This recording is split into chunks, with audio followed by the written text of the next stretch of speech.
Plan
for black people, not all people, but black folks. Ask me that question again.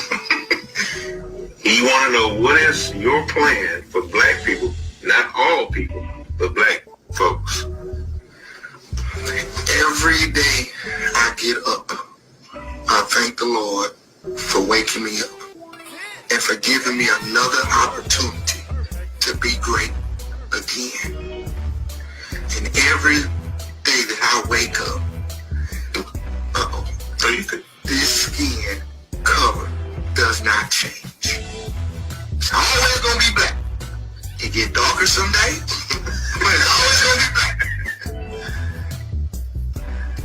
If I'm not trying to better it for the black man, then something is really wrong with me. I can't help but want better for a black man. So I'm striving for the black man to be able to sit at the table, because I know what the person that's asking this question, I'm going to give them what they want. Me as the black man is striving, and I work hard to sit at the table with the white man. And I'm going to sit at the table with the white man as a black man. And I'm going to work with the white man as a black man. But I want not just the black man to have better, I want the white man to have better too. Because we got to work side by side if we want to make it better. So I'm not doing it with blinders on and with tunnel vision. To me, this is me speaking. And this is going to get some backlash. But if all you worry about is the black man, then don't open your mouth when the white man only worry about the white man. I have a problem with that. Because if the white man just wanted for him, I'm going to have a problem with the white man. And if a black man just want for him, I got a problem with him too.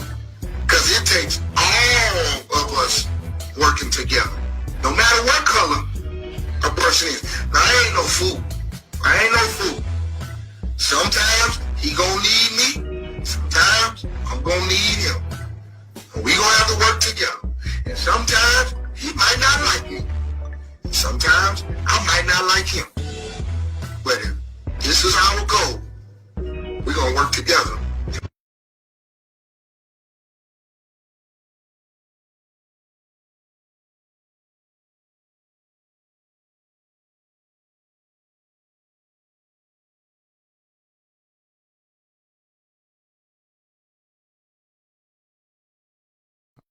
Oh, but good evening, folks. How are y'all doing this posthumous late evening? I apologize for my tardiness. My name is evident on the screen.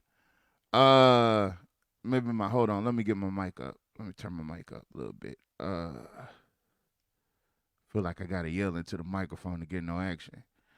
All right. So, just out of curiosity, does anybody remember that clip? I mean, I could swear if all the black men wanted was for the black men, well, I got a problem with that. And if all the white men wanted was for the white men, I got a problem with that too.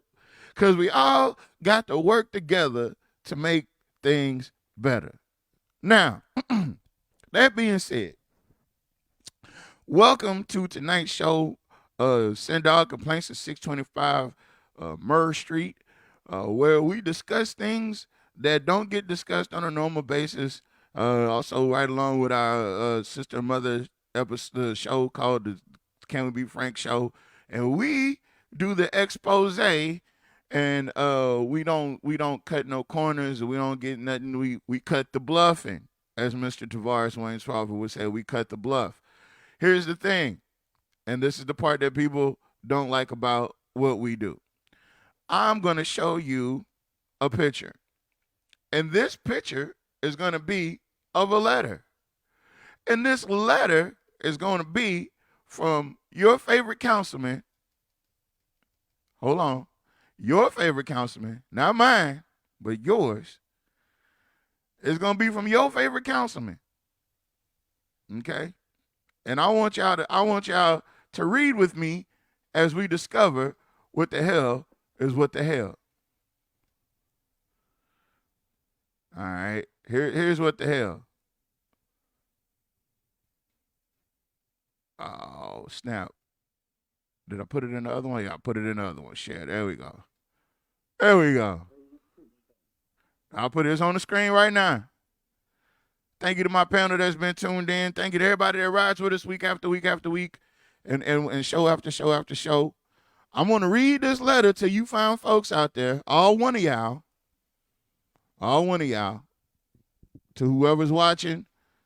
This coming from a guy that, tonight's episode is how to build a table and then sell it. Because that's what we are over here. We're table makers. We make tables. We're state-of-the-art woods workmen, I guess. I don't know. Pause. Here's the thing that the letter says. It say, Reddix, Washington, 84 Birdie Street, Alexandria, Louisiana, 71301. Reddix@gmail. He gave all his information, y'all. I'm talking about he gave it all the way up except for his social security number. He say, dear friends and supporters, because your friends and your supporters aren't the same. Because your supporters don't got to be your friends. Remember that. Your supporters don't got to be your friends. Your supporters can just be people that are paying money for results, right? So he addressed this letter to his supporters and his friends. He says, serving as your councilman for District 1, not your favorite councilman, but just your regular councilman.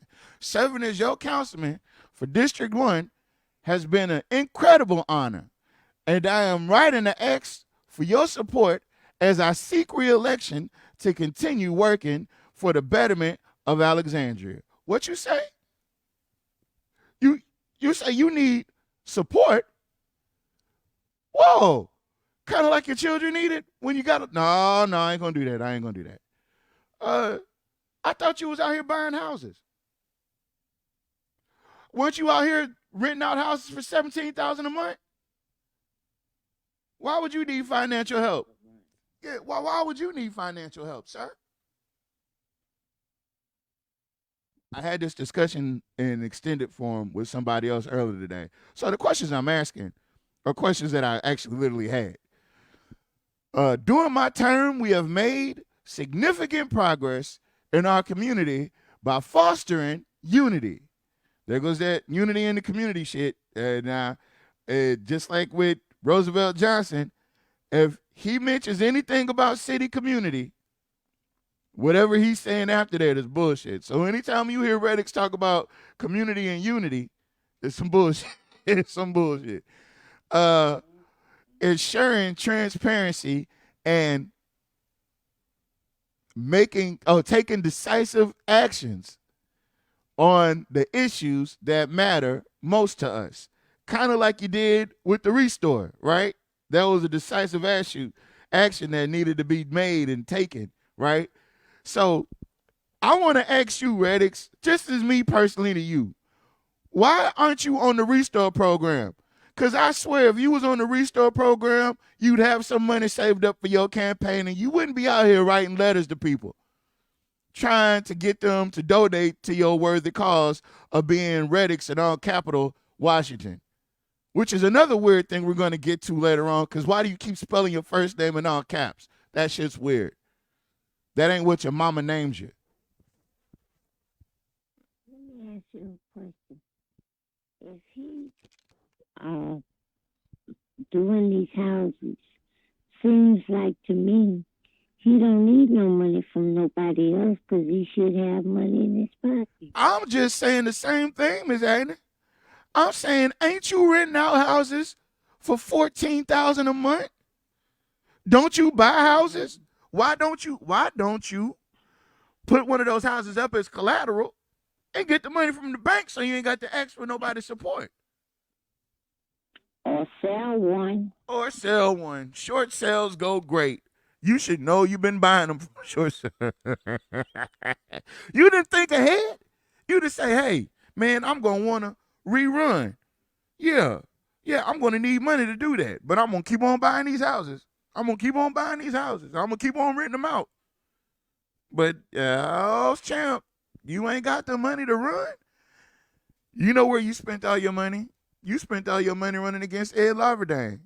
This is a consequence of you running against Mr. Ed.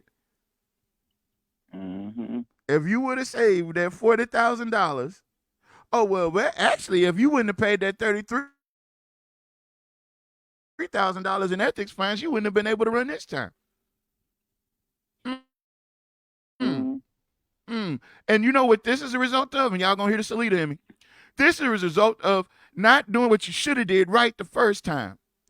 You wouldn't have had to pay no $33,000 in ethics fines had you just reported what you was getting for running the first time. So now, this is a direct result of you violating the ethics rules the very first time.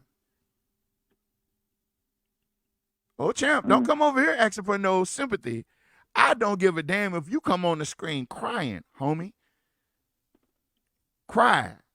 People cried over their light bill. People cried when their people died. People cry over a lot of stuff. And the last thing I'm going to have sympathy on is Redix Washington asking for money so he can run again. And do what? Exactly. Right. What are you going to do?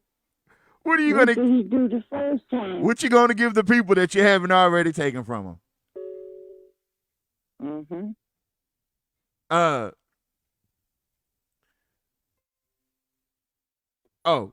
So at the end of the day, I just want to say it's interesting what's happening to these people. Now, I'm going to finish the letter here. Let me see if I can zoom in. Oh, let's see. Won't let me zoom in. So it says here, during my term, okay, I'm confident there's still much more to be done. And with your help, I'm confident that we can achieve even greater success. Let's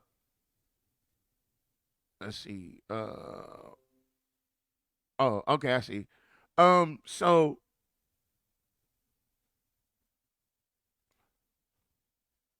let me get over here. So the thing is, let me see. Oh, the rest of the letter. I got cut out.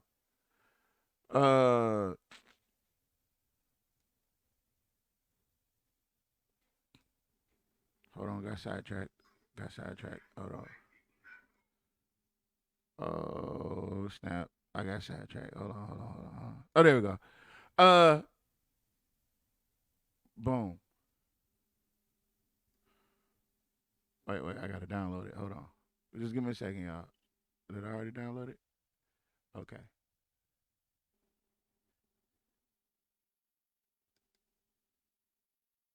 Okay, let's see here.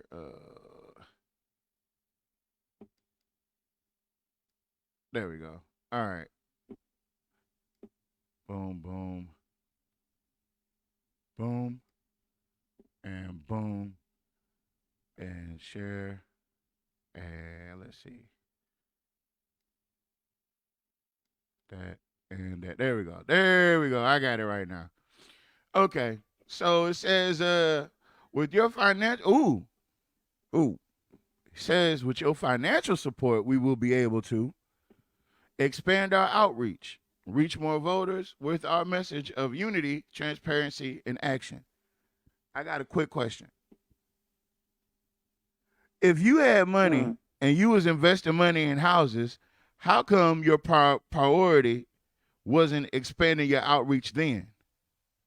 How come when you was out buying houses and stunting on people and throwing cash around for fake elections, how come you didn't decide to take the 33,000, eat those campaign finance ethics fines, not run again, but get that 33,000 and invest that into expanding your outreach and just do what's right by the people? Or any of your investments. How come you haven't taken any of your investments and actually put it back into the community? But you want the community to fund the community. You don't want it to come out. Maybe it's Oh, go ahead. maybe it's financial backing ain't there like it used to be. And when you're used to your financial backing, now you start to dig. Mm-hmm. The Keith Sweat of him. I bet you that. Yeah, I bet you had to do this the first time because remember, I don't think he told people, "Hey, look, I'm $30,000 behind in child support. If you want me to run for your city councilman, I need some help." I don't think he was told that the first time.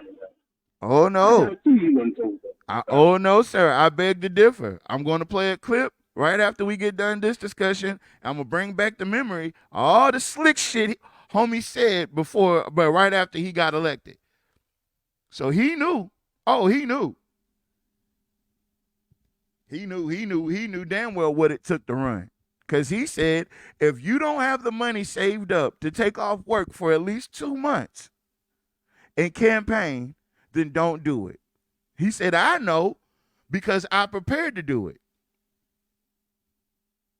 Why you asking about money for houses? He says organize community events. So he wants money. He wants money from the community so he can organize community events. And I guarantee you some of those events is going to be about people, the funeral is canceled. I guarantee you that the events he talking about organizing in the community is going to revolve around canceling funerals. And we don't want to see that no more. We don't want to hear that no more. He said he wants to foster engagement and collaboration within our community. Which community? Which community? Because District 1 runs all the way down 28 West now, champ. Why don't you go, why don't you go help out some people down there? Why don't you go send out a few letters down that way? You know, you did help those people steal Johnny Downs' money. So, I mean, I'm pretty sure a few of your quote-unquote supporters owe you a few favors, right? Oh, did you spend all your money at the golf course and see, while you were spending money at the golf course, you could have been, what'd he say? Expanding your outreach. While you was over there spending money at Links on the Bayou, you could have been organizing community events. While you was over there giving away money to them, while you was taking that money from Tarver Construction and then Thomas DeVito over there at Pan American Engineering, you could have used that money to enhance communication and ensure every resident in District 1 is informed and is empowered to participate in the decision-making process. Ain't that the shit you supposed to do without money? You supposed to be able to do all this. I know for a fact that it's cost us money to do these things because we've hit all these check boxes. We've ticked them all. We've done all those things, sir, and when we continue to do those things. And it don't take community money to do so. It'd be nice, but it don't. So you selling us a load of shit, man. He said, if you would like to contribute to our campaign, whose campaign? Our campaign. Who is our, you may ask? Checks can be made payable to the Reddix Washington campaign. And there goes that Reddix in all caps. Why are you capitalizing all the letters in your first name? That shit is weird. It's almost like you're an incorporated business.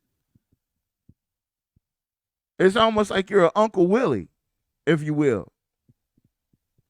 Because I know for a fact when Steven Shark goes into the bank and cash those checks from Uncle Willie Shark, that goes into his business account.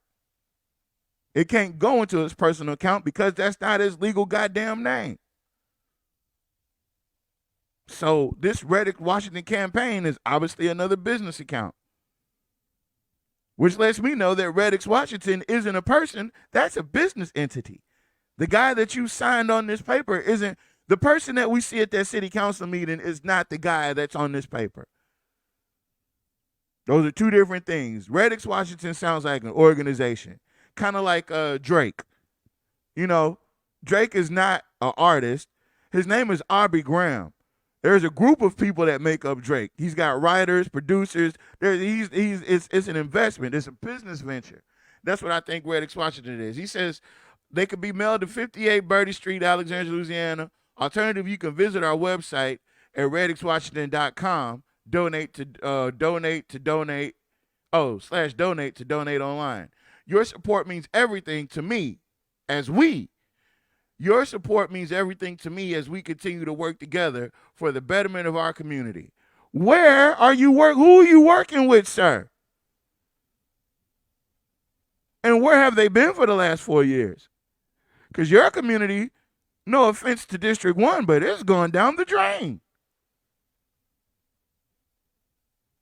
Thank you for your trust, your partnership, and your commitment to a brighter future for Alexandria. Sincerely, Reddix in all cap Washington, Alexandria City Councilman 1, hashtag your favorite councilman. He got the you feel the way I feel about it. He got the convenient amnesia. Because he didn't do nothing for one. Let him tell you what did he do with one. Well, he said what he did. I don't know. I don't know if that's. What did he do? Hold on. Let's go ahead and before we forget, let's go ahead and play this clip because this is for you, Nat. Watch the screen.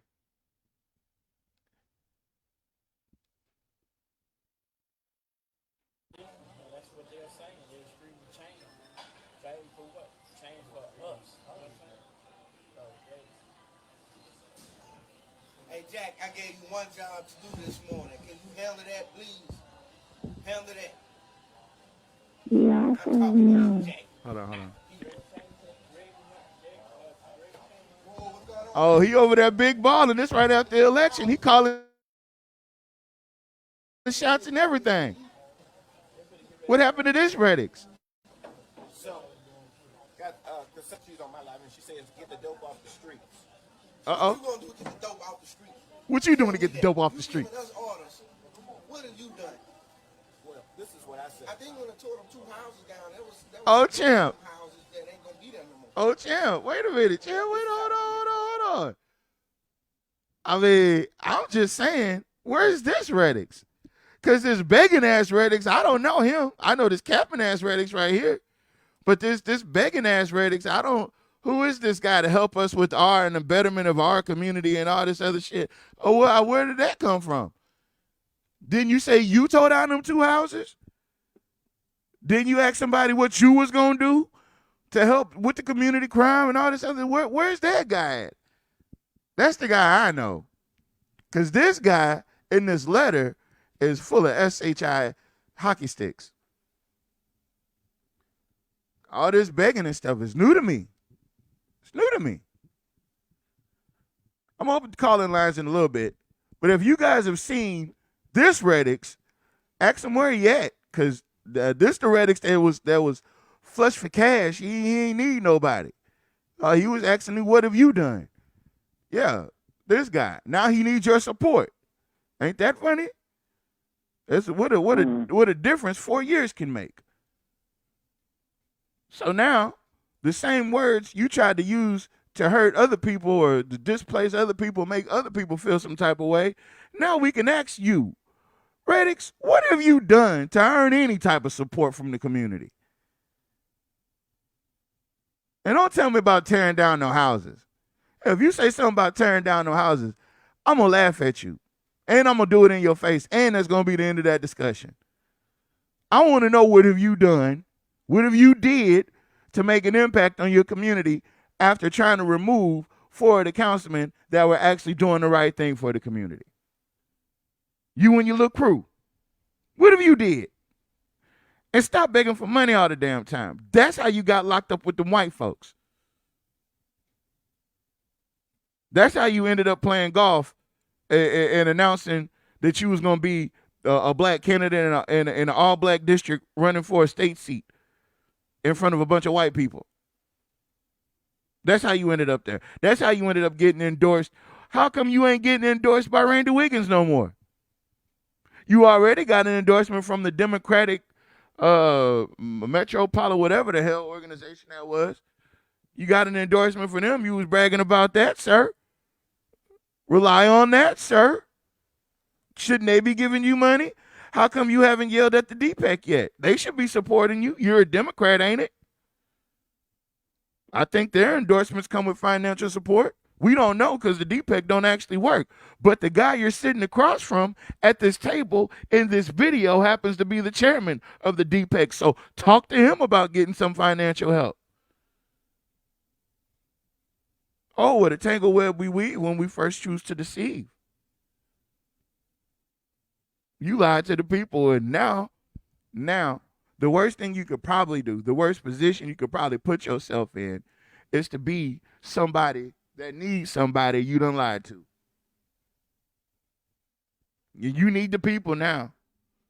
Them white folks wasn't going, and then now this is just further evidence that how is this the first time you asking for financial support on a scale like this?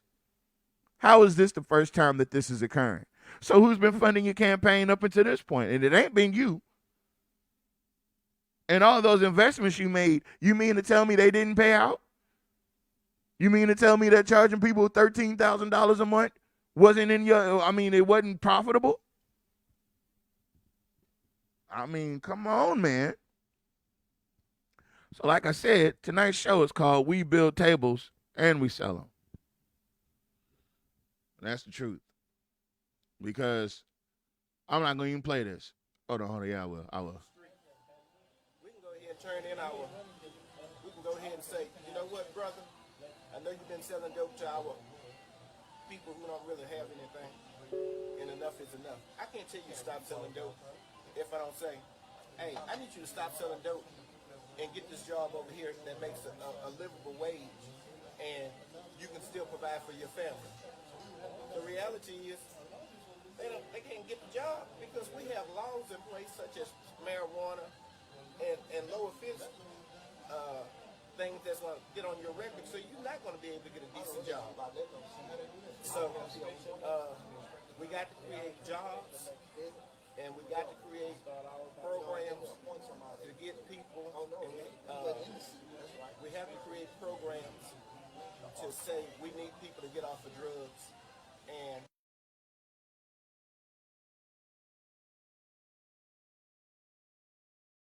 this is the way to do it, and this is how you're going to be able to provide for your family. So the reality is, you stop selling drugs, but then you don't have no way to provide for your family. It's a catch-22. All of us hurting us. That's my opinion.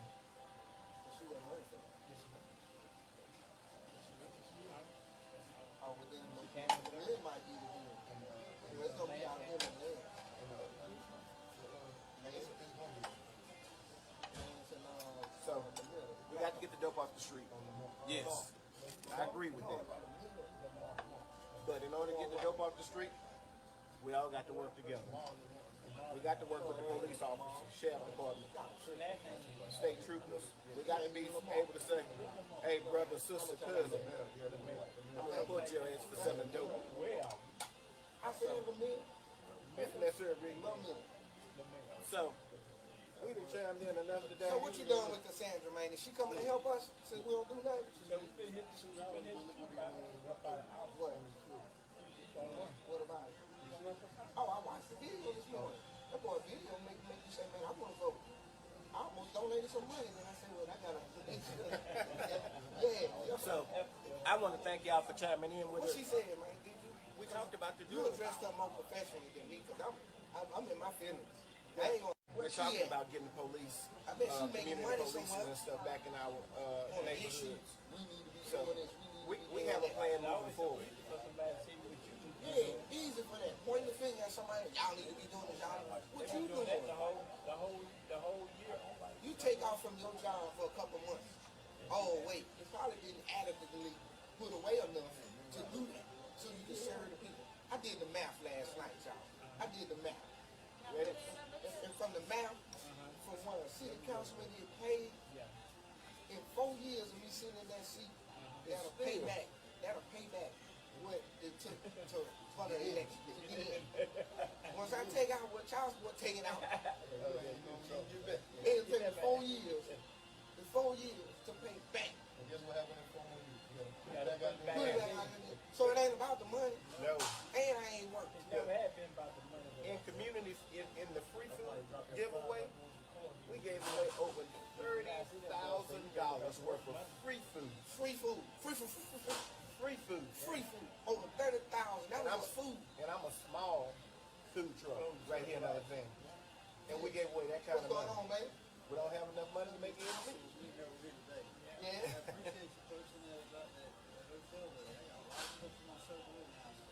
Oh yeah. Good. Glad you did. You know they say we don't do nothing, though. Yeah. So, hey, I need y'all to tune in to us next week, next Monday. And work with us. Yeah, we do encourage anybody. Please come out. Come out. These meetings are public that we We'll have. shut down because of the holiday. We'll announce We'll shut the down locations and everything. So come join us one Monday and sit down and talk with us. Because we'll be happy to strategize on how we can move Alexandria forward.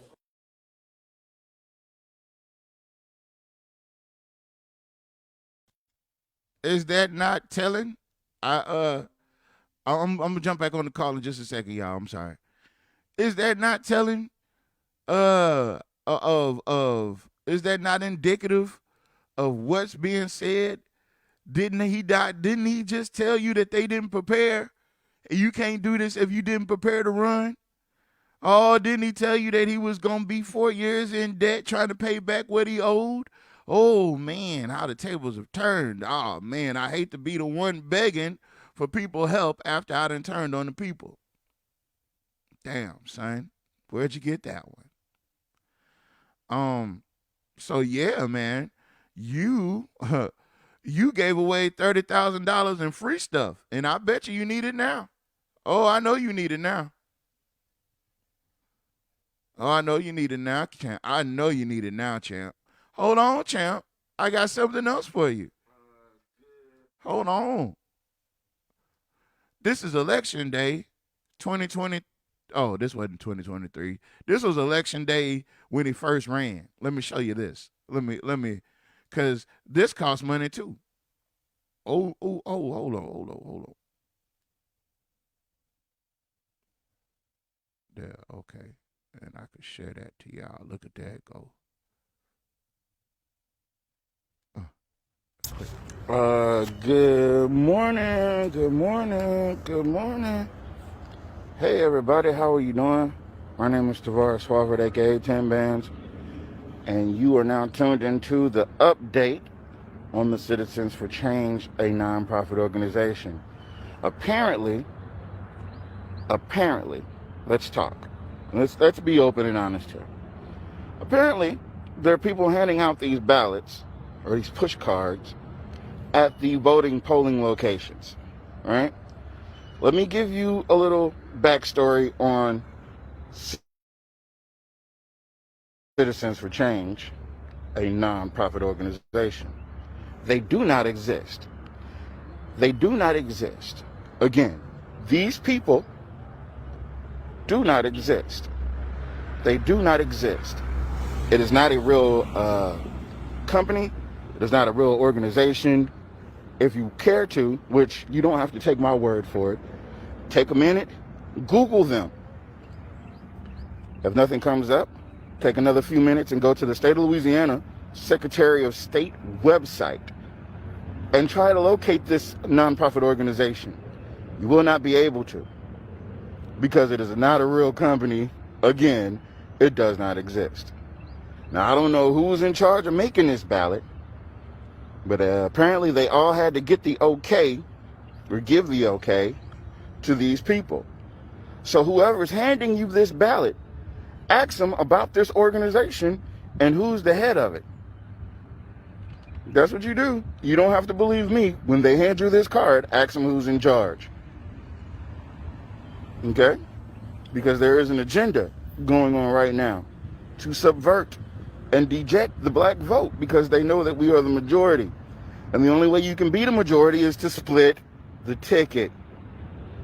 And they've paid people to do so. So ask about who runs this company, who's the head of this nonprofit organization. If they're handing you the ballot, that means that they're working for the organization. If they're working for the organization, they should be able to tell you who's paying them and who's in charge. Okay? Free game. Just use a little common sense. Thank you. Interesting. Isn't it? Interesting. Y'all get the likes up if you don't mind. Click like on this show if you enjoy this type of commentary of people telling the truth and showing evidence thereof. Cause if you don't, you ain't got to like it. You ain't got to like it. You ain't got to share it, homie. I'm just letting you know that you're being tricked. And I know sometimes people don't like to be the object of people being tricked. And some people like to do the tricking. And some people just are naturally tricks. But that ain't gonna be over here. We ain't gonna be doing no tricking, no treating. Ain't the only thing we gonna be doing is telling you the truth. And if that's not enough for you to enjoy or be, enthused by, that's okay. That's fine. But let me invite you to the rest of the room of doom. Hold on.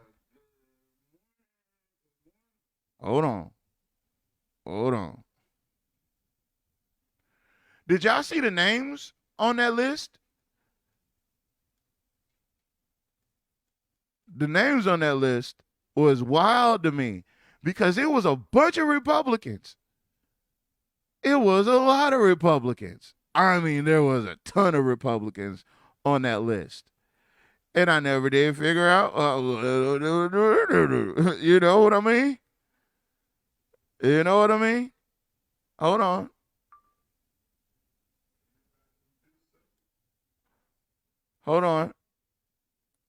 Let me refresh y'all memory. Let me let y'all know what's up, what's really going on. Hey, this one's for you, Miss Alita. You feel me?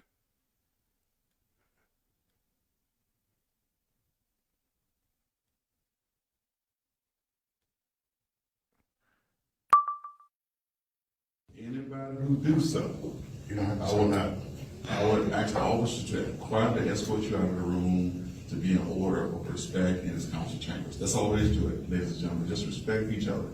And that's the only thing I'm asking you to do. Continue, Councilman Gray. Thank you. All I wanted was a report of the outages for last week, what was occurring, and that was it, not to start a turmoil. And I know when people call me and say they call and they get a busy signal, no answer. I mean, like Charles, I can't come turn the utilities on. So that's why I was directing my question to the clerk to ask for a report on why there were so many outages in that particular part of town. Thank you, Mr. Johnson, for those moments of time. Thank you, Councilman Green, Councilman Fuller. Let me say this, and I was with Councilman Green last night at a neighborhood meeting. This come up, and the people were saying, the Councilman Green, Councilman Lavender was there. They were saying this just didn't happen one or two times. It had been going on for 3 to 4 days, and they had called and had a problem. So, Mr. Marcotte, I didn't really appreciate what you just said. Because Councilman Green was just responding to what the people told him. So you wasn't there, okay? Mr. Fuller, my folks may be aware of it. We're going to respect the decorum of this room. You will not raise your voice at me or any other member of this. Ooh. Okay. Mr. Green asked a question about why we had outages. After I answered that question, his question then metamorphosis into folks weren't answering the phone. So he didn't even, he wasn't, his question wasn't even properly phrased. And it didn't happen all the time. Mr. Fuller, we have outage logs, and I'll pull them for that circuit, and we can narrow down exactly how many times it happened, okay? That's probably the best way to handle it. Request a report back. Okay. Let me tell you the problem we have. If we have a problem with outages, let's try to correct it. It may be 10 minutes here, 15 minutes here, but if you're running a business, 30 minutes is a lot of time not to have air. It gets 100 degrees the last few days. That's excessive. If you're a senior citizen on fixed income and it's hot, that's unacceptable. We have a lot of folks on oxygen. We've got local business. O'Day has operations. 30 minutes is a lifetime. He's charging folks. We have to have electricity. So whatever it is, let's see what we can do to correct the problem, because having these outages and we get these phone calls, that's unacceptable. We got to do better than that, because it's not about the 7 of us. It's about the consumers, the residents of this city. Taxpayers. That's what we're concerned with. I'm not through, Mr. Johnson. Okay, now wait, Councilman Mr. Officer, I asked that no one was making loud outbursts. Was Tyson, you, anybody else was over there that's making noise? Please don't do it. Who are you pointing at? You don't point. You don't have to point. You don't have to point. I have to point out. No, you don't have to point. You can address us properly, but don't point. That's all you have to say. Don't say it. Carry on. Be professional, okay? Continue doing what you're doing up there. Officer, this one out the room, please, y'all.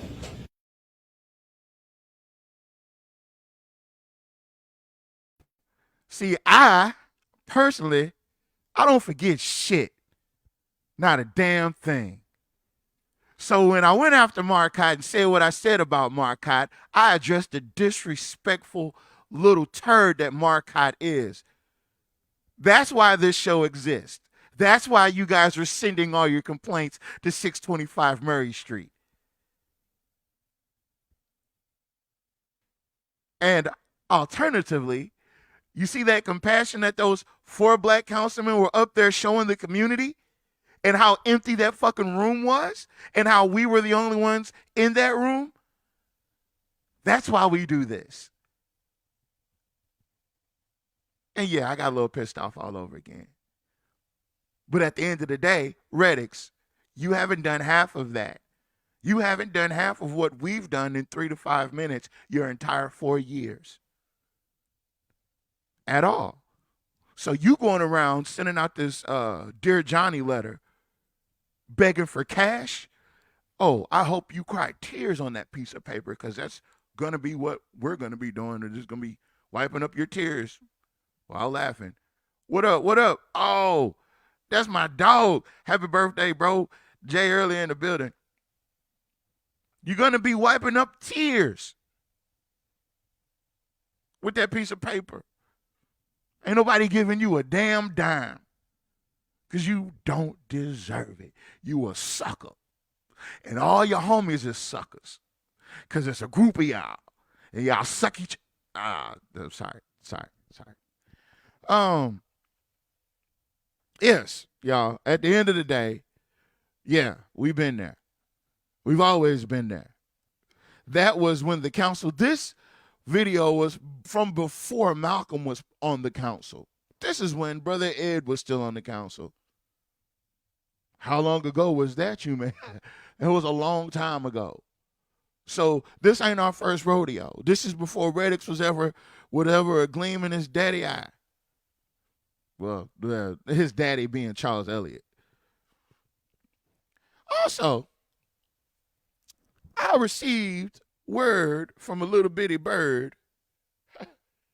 You guys would not believe who's actually funding UrbanCast.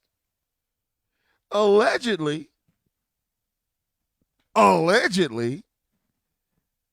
Allegedly, the DA's office funds Urban Cast in some capacity or another, which makes complete sense because they were all on that ballot that I was just showing you. All of them. Philip Terrell, damn Reddix Washington, Uncle Shark, whatever his name is, Uncle Charlie Shark, doo-doo-doo-doo-doo-doo. All of them was on that. All the BJ Bennett, the One Voice people were on that ballot. All of them. And One Voice is Urban Cast.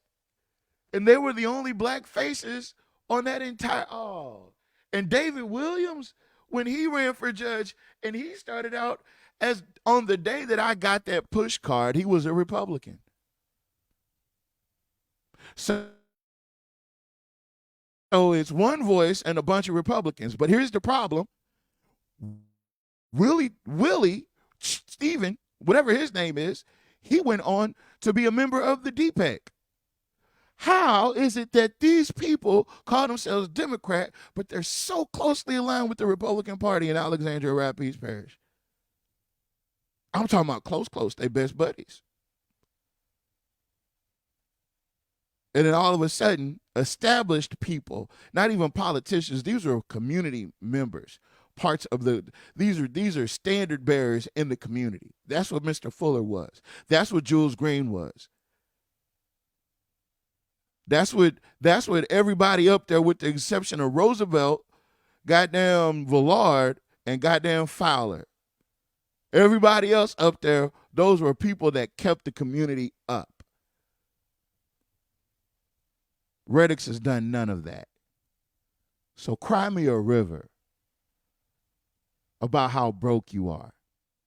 Fund your campaign with the lies that you told everybody that you was up to. How come your favorite councilman can't get to the bag?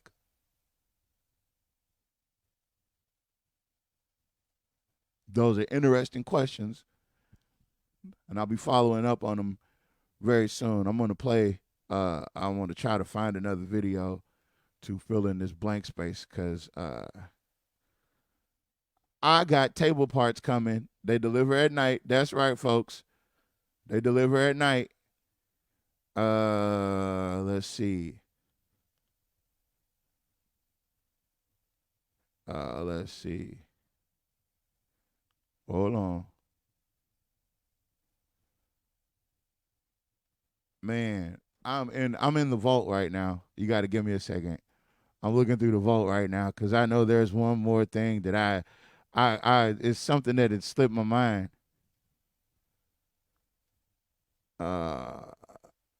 Something that had slipped my mind. Oh man, I'm going back to these old videos. Boy, oh boy. That we used to light the city. We used to light the city up. Okay, let's see. Let's see. I got one more I want to play for y'all. I got one more. I know there's one more in the bag. There's one more in the bag. Oh, yeah. Yeah. No, I ain't gonna do that. That's messed up. But yeah, if y'all looking through my videos, there's one in there that's really I feel bad about it, but I kind of don't. I don't give a damn. I can give a damn about feeling bad about it. I'll click this one for y'all one more time. Because now I'm in a position as a city councilman, and I have friends that we grew up in a bad neighborhood. My district that I represent in Alexandria is District 1, which it is the hardest and worst district that we have in the city of Alexandria.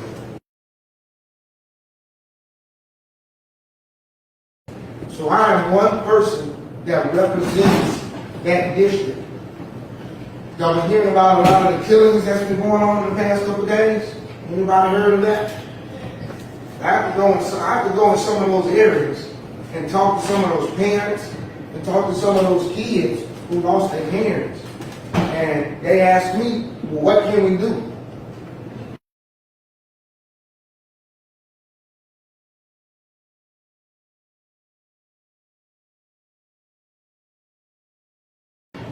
What I'm telling them is in 4th grade, this is 4th grade, right? You have to listen in 4th grade. You have to listen 3rd, 4th, 5th, 6th, 7th, 8th. You got to listen the whole time. It's a reason. All right. So we don't want to go to jail. There's licenses, there's permits, there's all kinds of things that I have to do in order to do my business. So I have to follow instructions. And one thing that a lot of entrepreneurs don't like is this time of the year, which is tax season. Because we have to pay taxes. And it's not fun whenever you making the money and then at the end of the year, you have to give so much back. But that's part of the rules. And if you don't follow those rules, you end up in jail. Anybody who want to go to jail?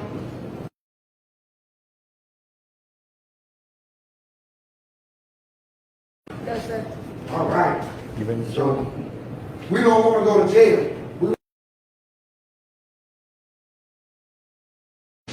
But I was doing my job, chasing after money. Stage and taking overseas. I take them to Mexico, Dominican Republic, Egypt, take them away from their parents. They be gone for like a year, 2, 3 years because they were being bad. Wake up in the middle of the night. Imagine being woke up in the middle of the night and I come get you out of your bed and you don't know who I am.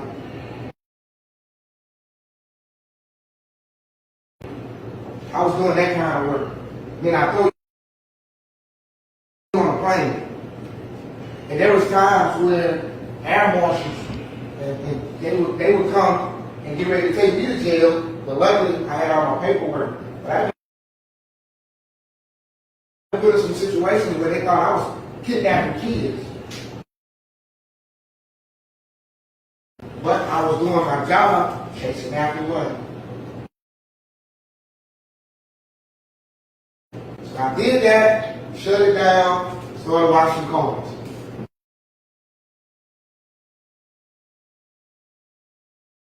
I wash cars, that's what I do for a living. That's my main thing, is a pressure washing business.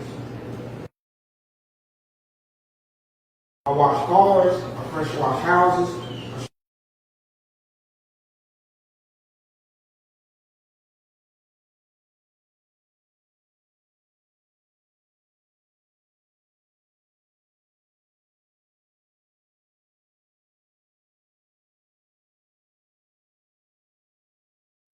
I'm sorry, folks. I had to. I missed out. I missed the cue on that. Anybody else interested in voting for Reddix who tells kids that he used to kidnap them or it looked like he was kidnapping them? That's weird. He called himself Black History. That's a little weird. I ain't saying it's weird, but I am saying it's weird. Hold on. I'm gonna have to go to commercial real quick so I can take care of some things. But I want to leave y'all with something that I know you could definitely get something out of. Here you go.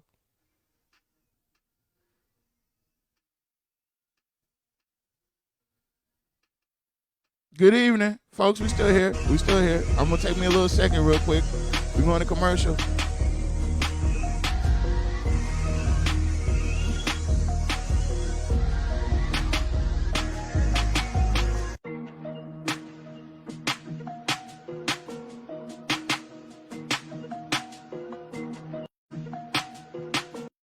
So, as you guys can probably tell, we came on a little early. As you guys probably know, we've been doing the expose on the City of Alexandria's utilities situation. We're revisiting the hacked or jacked scenario. And I am on the line. Good afternoon, Ms. Talisha. I'm on the line with the certified panel of experts.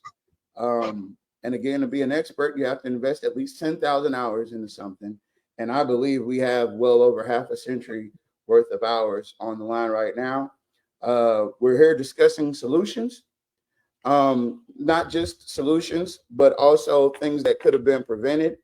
And this show is called 13 Reasons Why. And in this show about 13 Reasons Why, some of the conversation we're going to have is going to be around why the utilities situation is the way it is and whether or not it was done like this on purpose.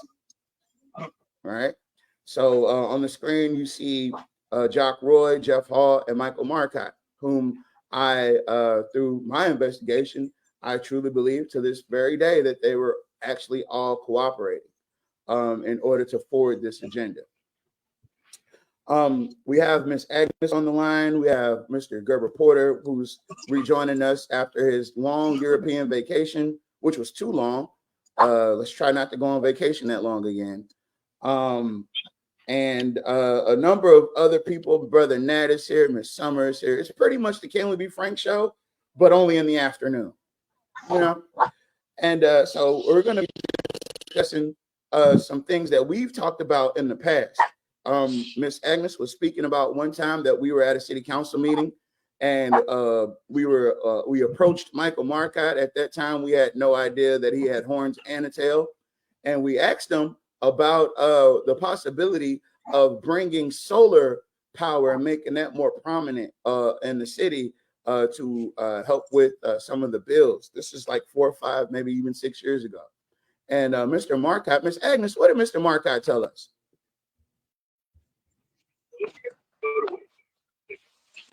She on the line? Yeah, I'm here. Okay, go ahead, baby. What did Mr. Marcotte tell us that day about solar power? He said it wasn't worth trying to put up solar power because sun is not hot enough to have solar panels in Alexandria. I'm gonna let that marinate a little bit. If you guys out there are listening, he said that the sun didn't get hot enough in this part of Louisiana for solar panels to work. I didn't know that solar panels worked off of heat. I thought they worked off of light, but that's just me. I guess that's different when you have an engineering degree. I guess he knows a little bit more than me. Yeah, that's the excuse we were given. He also told it, we discussed the wind farms where you would put up the windmills and the windmills would generate electricity. And he said that the wind actually in this part of Louisiana, the wind didn't blow at a sufficient amount of consistent speed in order to support windmills. But last time, last time I checked, windmills work around the clock, you know, breezes or no breeze there. I mean, you know, so that's reason number one. That's 13 reasons why. That's reason number one, that they would have something like a hack scenario set up, right? Because they don't want any alternative that's going to get in the way and impede on their money making. I'm gonna call it a scam. This money making. Somebody tried to use our phrase earlier today, a Ponzi scheme. Ponzi scheme, since they didn't know, I want to explain that. Ponzi scheme is when you get people to invest on your idea, but you end up taking all their money in the end. Uh-huh. It was that simple of an explanation. Just Google it next time. You know, in talking about that, Ms. Agnes, also we were discussing about the solar farm schools, solar panel building schools, and Mr. Porter had an interesting take on it. He was talking about how that's one of the leading industries coming up in the near future. Mr. Porter, if you could you expound on that a little for us? Yeah, there are certain areas of job growth in the United States, and solar panel installers, solar panel technicians, that's one of the fastest growing job opportunities in the United States, and it pays well also.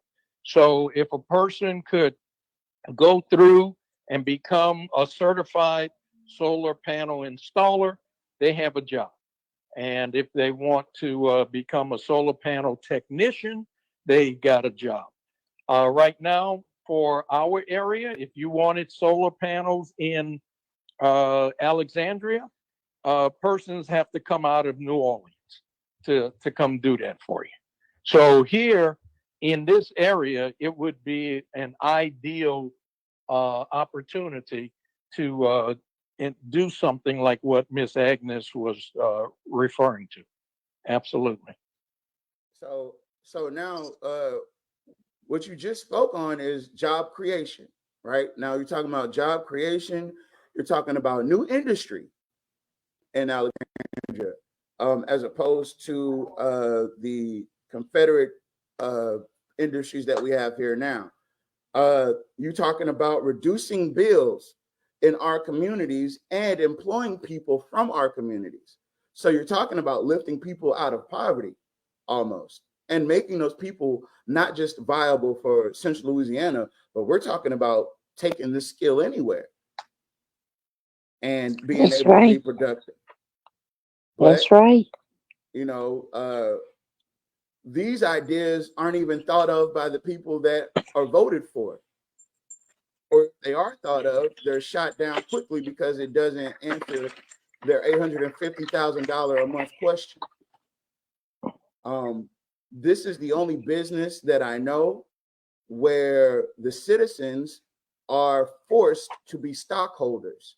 They get none of the stockholder advantages in the company that they actually pay to operate, the company that they're invested in. If this was a large corporation, which the City of Alexandria Utilities technically is, the people that keep that operation going financially are the taxpayers. In any other business, the people that keep that business going financially would be the investors. So you would actually hold stock in the City of Alexandria's utilities, which technically, by all means, you guys are non-receipt stockholders. But I don't think the city respects the people that carry the largest. Pay me my rent, run me my ducats. How you doing, Miss Darlene? And that's the environment that we exist in now. I don't care about what you need in your community. I need Johnny Downs. I don't care about what you have going on in your community. I have underground power line. You can go over there and die with the rest of your community with those creosote poles. That ain't got nothing to do with me. Have that brown water. We don't have that problem over here. That's right. Because we paid to prevent that. That's right. We used your money to do that, by the way. And so I think, how you doing, Ms. Jeff?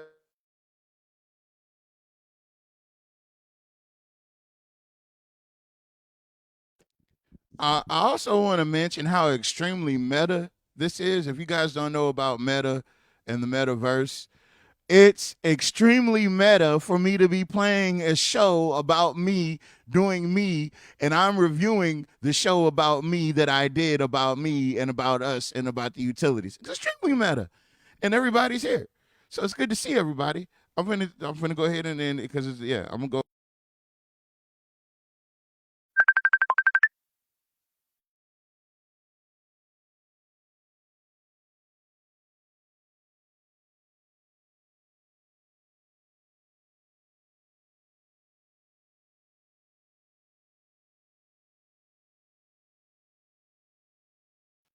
You know what? Actually, I can't because I think at that time, hold on. Y'all call back in. At that time, I believe that they no longer wanted us to talk about what we were talking about. And so somehow, some way, they were able to kind of circumvent and end our live. Let me get the speaker together so I can join the crowd. All right, let's see here. Gonna cut that on. Gonna cut this on.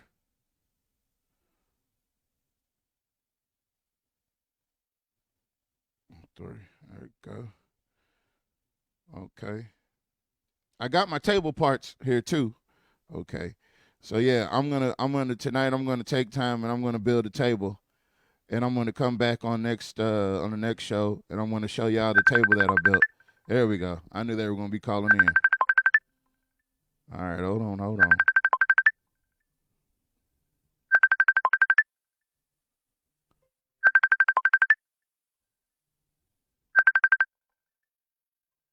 Okay, here we go.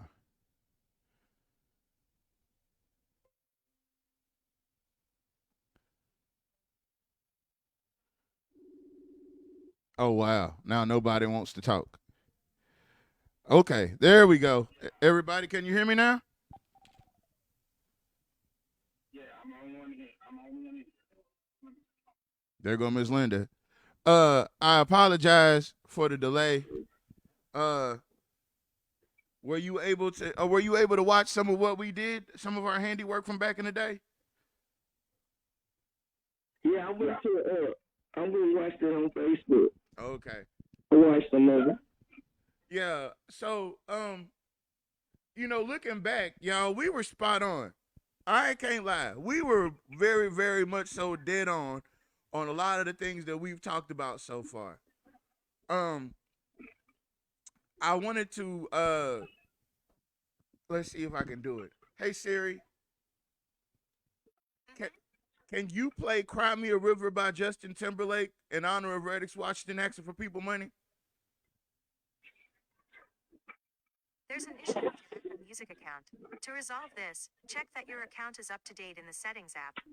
Oh man, I'm gonna have to crowdsource some funding so I can pull my data up the app.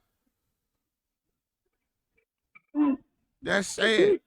I almost got it. I almost got banned for playing Cry Me a River by Justin Timberlake. After years of listening to Redix brag about everything that he's got and this big dog status and buying pickup trucks and yachts and cleaning swimming pools and going fishing, actually fishing fucking buddies for some damn money for your campaign. Well, Mars, if he was doing right by the people would fund this campaign. If he was what? If he was doing right by the people would fund this campaign. Who would fund it? The people. Oh, snap. If he was doing right by the people. Oh, you mean to tell me that if he was doing the right thing, he wouldn't have to ask for nothing? He wouldn't have to ask for nothing. Cry Me a River, Redix. You would have to ask for one thing. He's doing the right thing. Cry me a river. Cry me a red river, Redix. Because at the end of the day, you spend majority of your time screwing people over. You did. Well, yeah. I mean, he need to ask the same people he play golf with. And the same people he fish with. He need to ask them for money. He need to ask Lieutenant Governor Bill Nungesser for money. You won't see Lieutenant Governor Bill Nungesser begging nobody for no money. Mm-hmm. And I want to straight Snowball getting some money this time. Maybe not this time because she got her own campaign to worry about. That's the other thing about white folks you might not realize, Redix. When they got their own shit going, they don't give a damn about what you got going. On your own. On your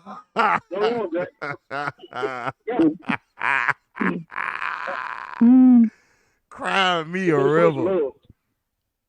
Ask Larry Turner for some money. Yeah. Hey, wait a minute. You mean to tell me the POA done left you out here all by yourself after you played Pontius Pilate for him? Couldn't have been me. Couldn't have been me. After you helped Marcotte screw over the people with the Restore program, and the most that Jock Wood can do for you is a photo op at a basketball court? Shit, couldn't have been me.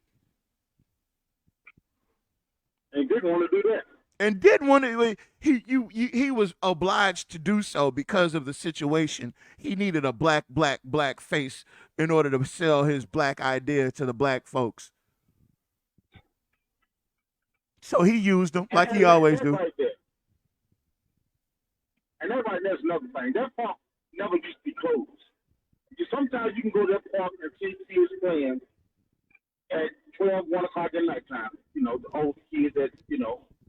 There was never no shooting, never no killing over there at that park. You ain't never, I've ever heard of the police being called at that park. That's not even the reputation of that park. Not even the reputation. Everybody over there play ball. That's where you went to know if you can play ball or not, right there. And like you said, they got the black face, put a smile on everybody else's face.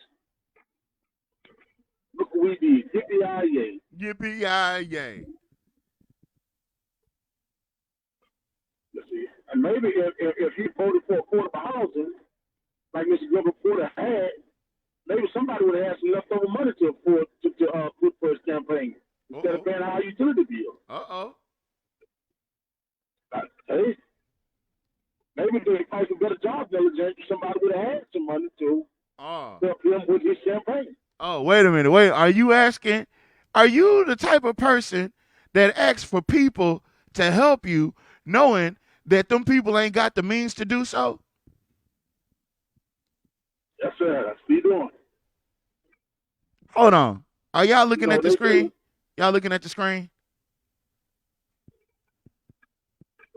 Okay. Okay, I'm sorry. Well, I'm putting some pictures on there from before he begged people for money. Oh,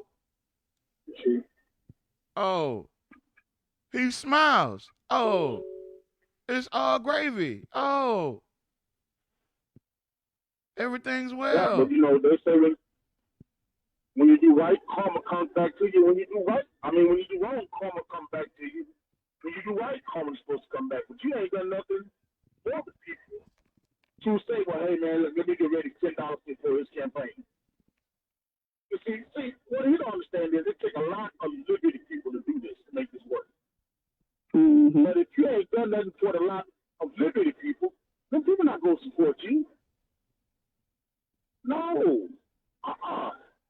When we try to push for cameras, you didn't try to push for cameras. You didn't say nothing about it. When you know Lindsey Felton was doing this illegal gerrymandering, you didn't say nothing about it. Oh, hello? Yeah, you know, Now, wait a minute. Hold on. When the city and them black folks was getting gerrymandered, what did he do about it? Yeah, strange, isn't it? Strange, ain't it? Yeah. Cry me a river. Use some real glass. Cry me a sea. Cry me an underwater sea.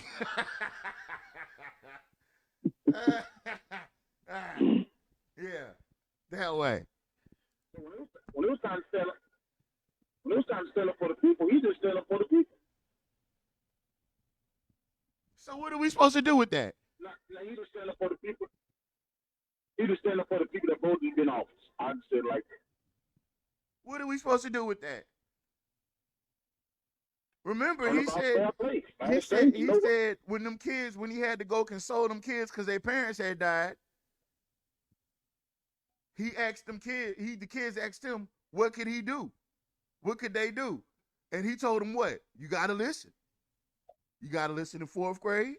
You got to listen in 5th grade, and 6th grade, and 7th grade. You got to listen.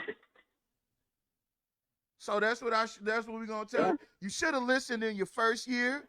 You should have listened in your 2nd year, in your 3rd year, in your 4th. It's too late now. Don't nobody want to hear you. It's too late. Cry. Yeah, who you going to run to? A river. Who you going to run to? Yeah, who you going to run to? Oh, I see what you did there. Oh, yeah.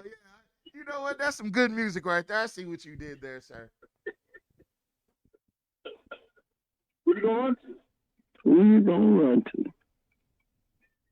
We need money.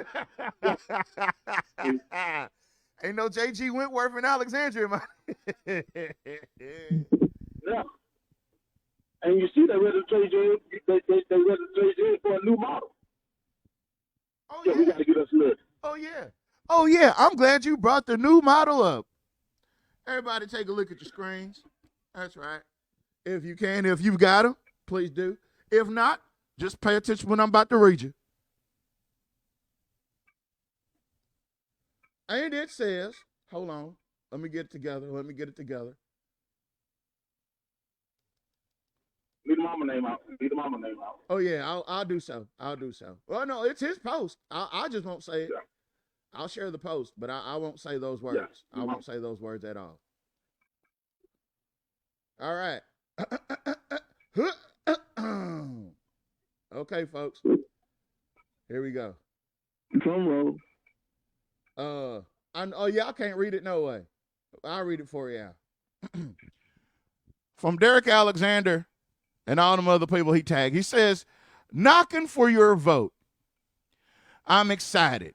Today, went out on my campaign journey to meet the people of the community. So knocking on a few doors, being received with smiles, asking if there was any concerns, nothing. Walking to the next house, elderly woman named Barbara White, I introduced myself. Derek Alexander, running for District 1. I noticed she was reserved, but after explaining to her, I live 3 houses down. Finally, she relaxed and she says, I was like, do you have any concerns, Mrs. White? She says, yes. These old abandoned houses. That's a concern for most, but I'll do my part. And so, and I'll do my part and see what step we need to take for your safety. Oh, hold on. I skipped a line. These old abandoned houses, that's a concern for most, but I'll do my part and see what steps we need to take. Oh, it's not me. It's not even how I'm reading it. It's how he wrote it. Okay, that's why I didn't understand. For your safety. As I continued to meet the community, I was met with rejection. Continued to meet the community, I was met with rejection of, we don't want it. All you people do is lie. So I was like, that may be kind of true.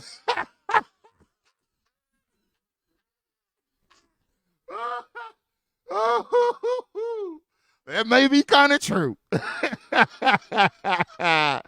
You only see politicians every 4 years. My response to them is, I'm here to work for you and the community. And that is the response of every politician knocking on your door. So you're not, anyway. This is very interesting, but I'm up for the task. God is good. The greatness shines when we help one another. Then he told He lived 3 more down and she didn't know who he was. He said, oh yeah, 3 houses down from you. But after explaining to her, I live 3 houses down from you, he had to explain to his neighbor where he lived, is what we're saying, this man of the community. Save. Well, I bet you if you go fact check, I bet you if you fact check, you can't find a Barbara White on that street. Oh, I mean, it's an elderly lady, so don't go bothering her. That's why I put that part in there. So, yeah, I mean, obviously they're not funding him either. I think the white folks have divested from trying to corrupt District 1 because they know that, hey, here's the thing.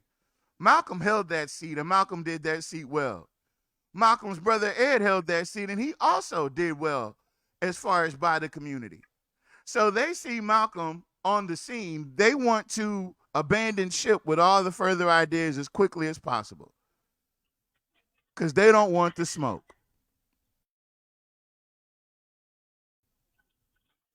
So their best hope was to throw Derek Alexander in to maybe split the vote and force a runoff, and maybe Reddix could win again like he won last time.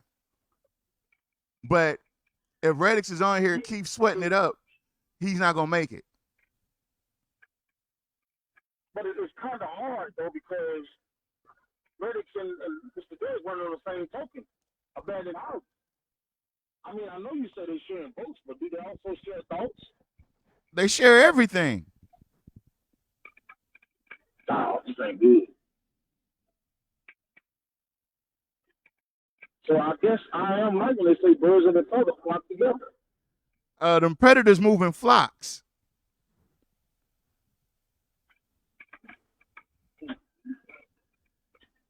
Oh, that's a Kendrick Lamar. That's a Kendrick Lamar line from They Not Like Us. Kendrick Lamar said, them predators move in flocks. They need to be placed on neighborhood watch. I lean on you suckers like I never line up walk. All eyes on me and I'ma send it up the pock 8. Put the label on me, nigga, and I'ma get them dropped 8. Because they're not like us is what I'm saying. They're not like us. That's my favorite part of the song too, by the way. But yeah, we gonna send these, but we gonna send them up the Pac. Cause at this point, yeah, I'm kind of tired of playing this game. I think that the people are tired of hearing the things that we're exposing. I think they're tired of hearing the things that we're exposing. They might not be necessarily tired of us exposing because there's a lot of things that people did not know. But constantly hearing about how they're getting screwed is probably getting old to a lot of people. Mm-hmm. That's probably getting old to quite a few people. And having to find out that the people are getting screwed is getting old to find out too. I'm kind of tired of saying that over and over again in different ways and how it's happening. So, you know, I didn't intend to come on and stay on long. I really didn't. I just wanted to update you guys that I did find out that if you guys care. Oh, she said they haven't heard it enough. Yeah, well, I guess not. Guess not. Let's see here. We did find out that Urban Cast allegedly is being funded by the DA's office. Allegedly. And they've got them dancing like this over and over again. And I just also want to say that Marlon, out of the Jackson family, Marlon Jackson never did like the fact that Michael was more famous than him. Never did. He always wanted to be Michael. And she said, continue to remind the people. Oh, baby, it's getting old though. Telling y'all about how it's odd that these people wanting to be reelected and haven't done anything in their first election. And so that's all very, very, very disconcerting. It's debilitating, if you will. But on that note, I encourage y'all to watch Urban Cast whenever you need a good laugh. And continue tuning in to us. Because you know what? I'll let y'all decide what's real and what's fake. I'll let y'all decide. I'll let y'all decide for yourselves where is the news being delivered and where is it being placed. When the news is getting placed somewhere, then you can almost guarantee that there's somebody with an agenda placing it there. And when you realize that Urbancast is a placeholder, and they're not actually the news. That's why Jock told them that. You're not actually the news, buddy. You're not. I'm sorry. I apologize for the inconvenience of you just now finding out that you're not the news, but you're not the news. And that sucks. I understand. But I don't care. Because I'm building a table and I'm going to sell it. I'm going to start the show. I'm going to end the show the way I started the show, and that's with this clip of Miss McCall. And maybe you have some context now that we've said what we done said. And it might sound like we were all over the place, but I assure you, all these pieces fit together. I promise you they all fit together. We kind of try to do as much of the background and the homework as we possibly can. Oh, no, we're not going to do that. Here's what we're going to do. We're going to do the Fact Checkers, Part 1, featuring Gerber Porter, Jules Green, and Ed Laverdane, the third, and Jack Hinton as Urban Cast. Hold on. I'm going to play that. This is a 17-minute clip, so strap up. No, pause. Don't strap up. No, I didn't mean to say it like that. Here you guys go. Boom.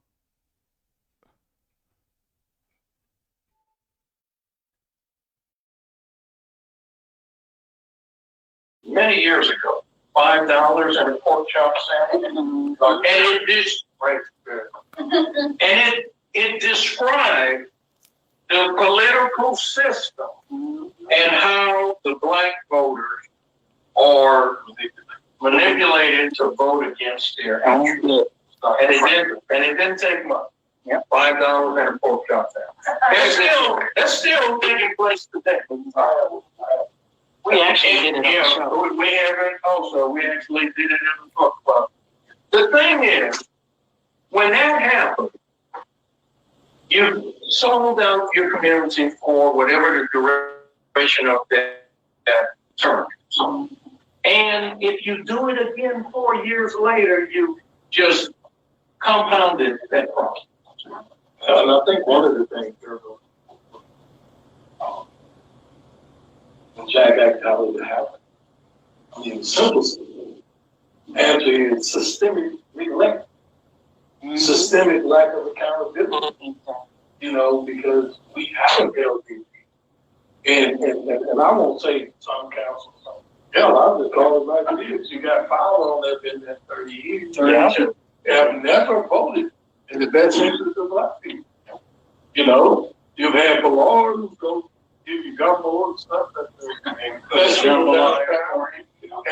once you come to voting at large, it's not in the best interest of black people. And then on top of that, you know, we have, and I'm a pastor, and I'm going to call out other pastors. You have other pastors who go take money and say, this guy is in the best interest of our community. And we put them in the office, and they can go fix your ticket.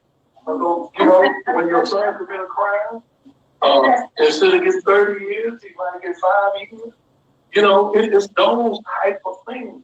And then there's some fellow politicians, you know, and the ones who do try to fight, what the Republicans do is get their own set of Negroes who being bought by the bushels or the bags because they cheat.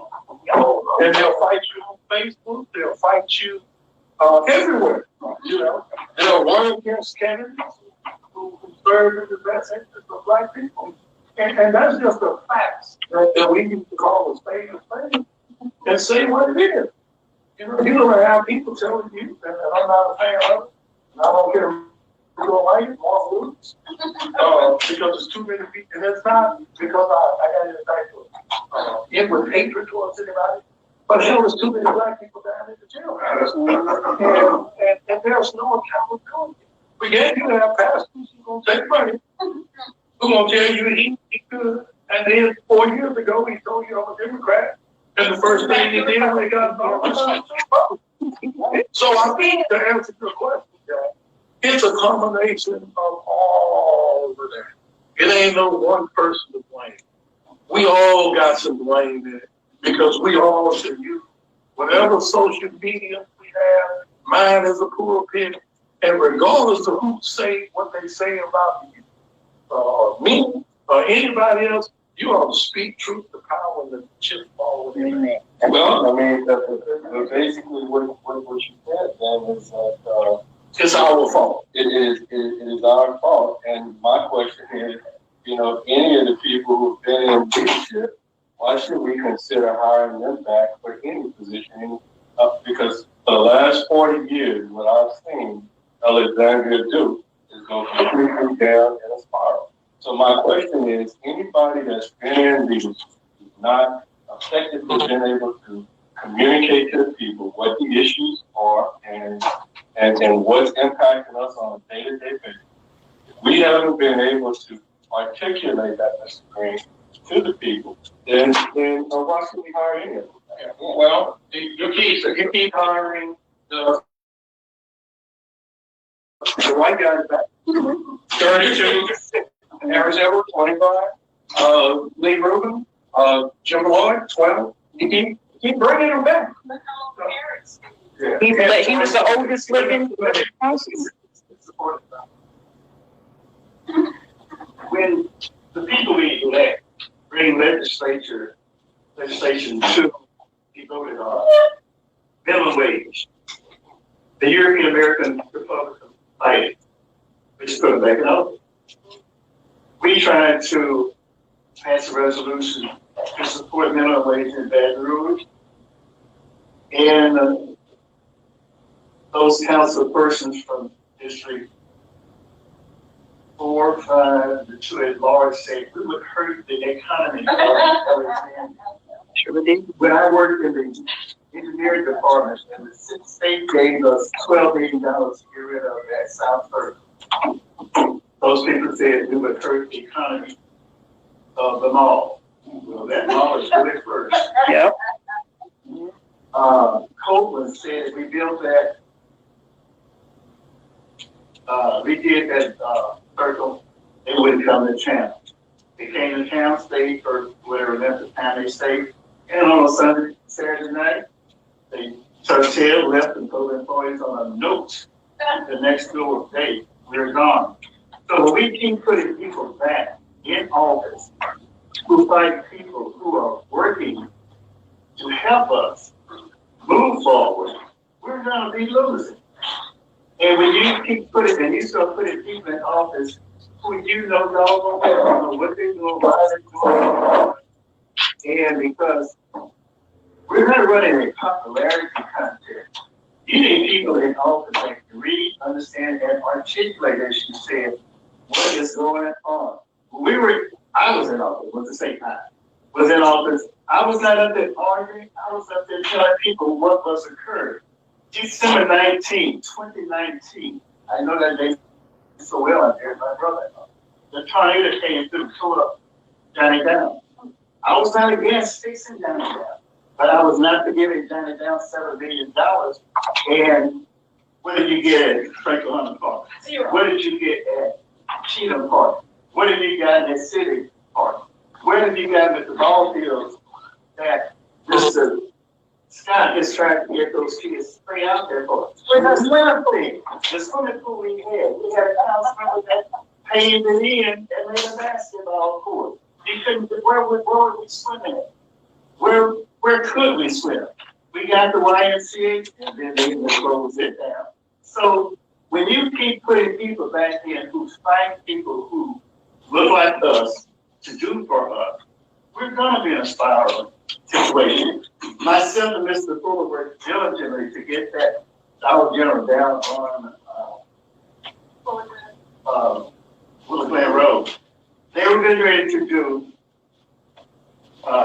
fresh vegetables and things of that nature. We're trying to get a grocery store. Well, Mayor Rona said, F&F fast, what is it? Yeah, sure did. Was a great grocery store for us. Sure did. People started buying into that. So, ladies and gentlemen, I'm saying, if you keep putting people back that you always see Jim Lord at Peabody's homecoming, that's what you're doing again. When you put people back in office, Harry Silver stayed up there 100 years. But they told us Mr. Fuller was too old. But Mr. Silver was 89. He was trying to be the oldest, Elected official in America. Sure do. So he do thoughts. Yep. Alexandria.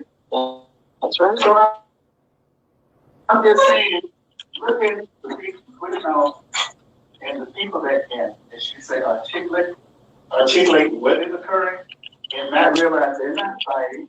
They're just trying to keep you abreast. You have a council up there now. I have never seen a vote against one thing that the mayor has done. That ordinance that they passed for Project Restore, they voted for it on a Tuesday.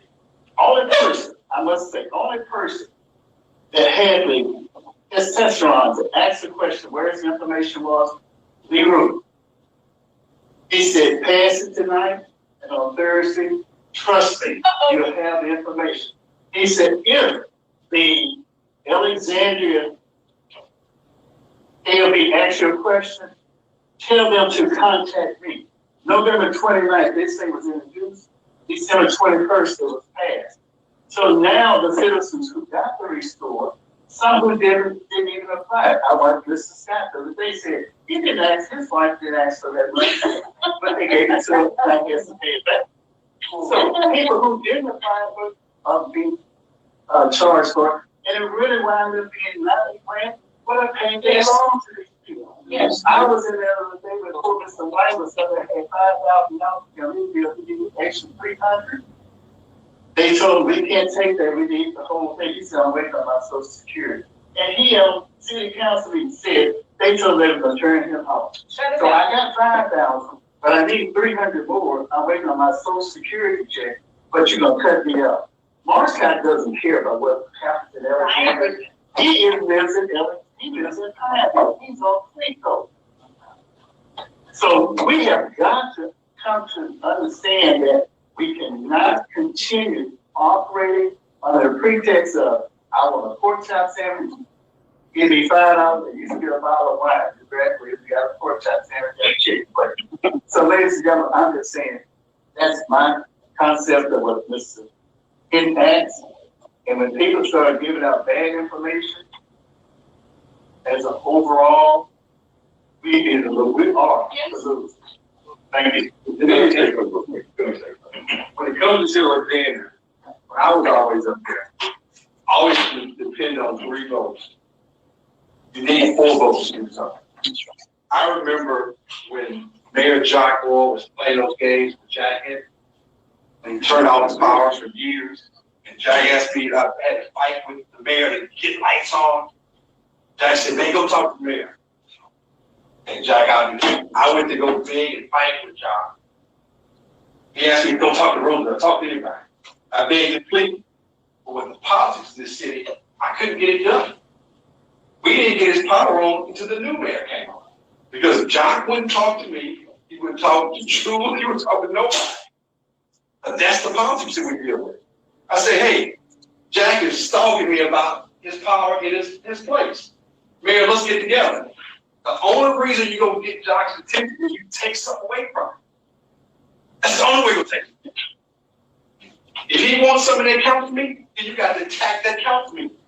And you got to man up on it. And then people say, man, you out here clowning. No, I'm doing it because Jack asked me. I didn't live in the house. I have AC in my house. We have to fight those battles so you can have power. Remember that, Jack?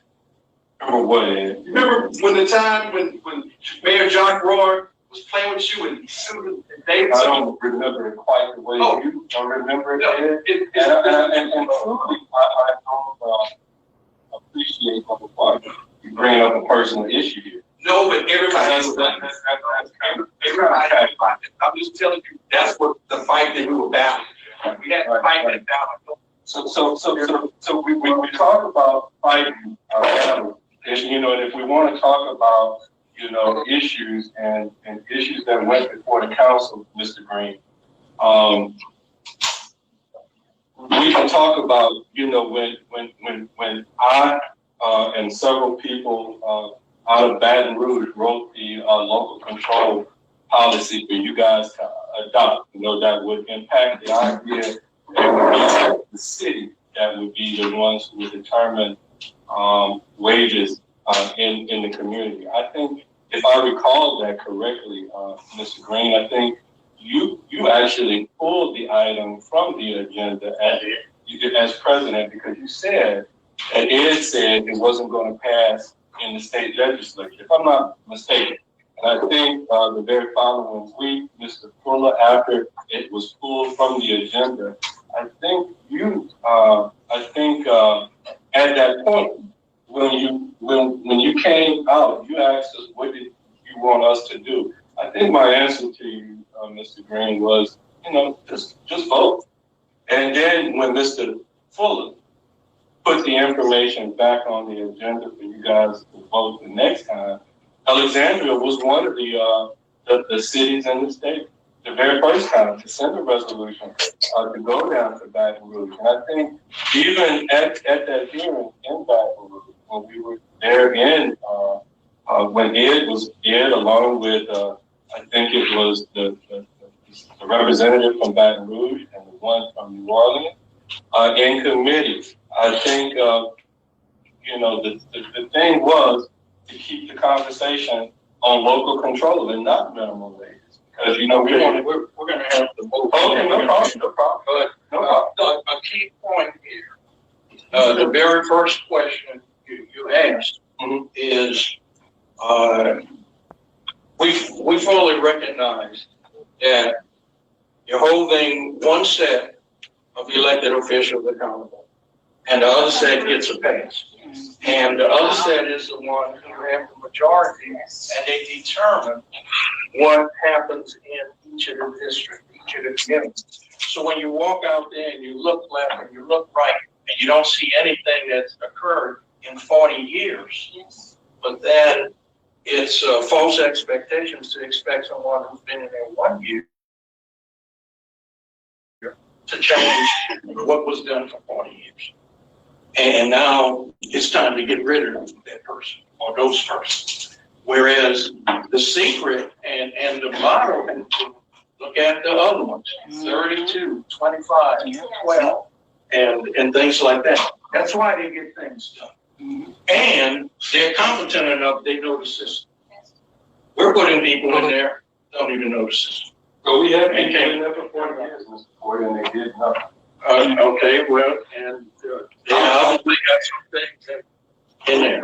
Yes. I want to let everyone in the room know there are fact sheets being put together for each elected official that's running, and it's going to be based off of a database from if they are being reelected, running for reelection. Those fact sheets are based off what have they done.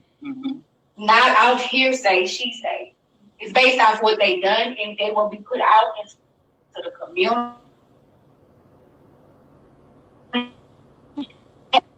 Training every week to the date of voting.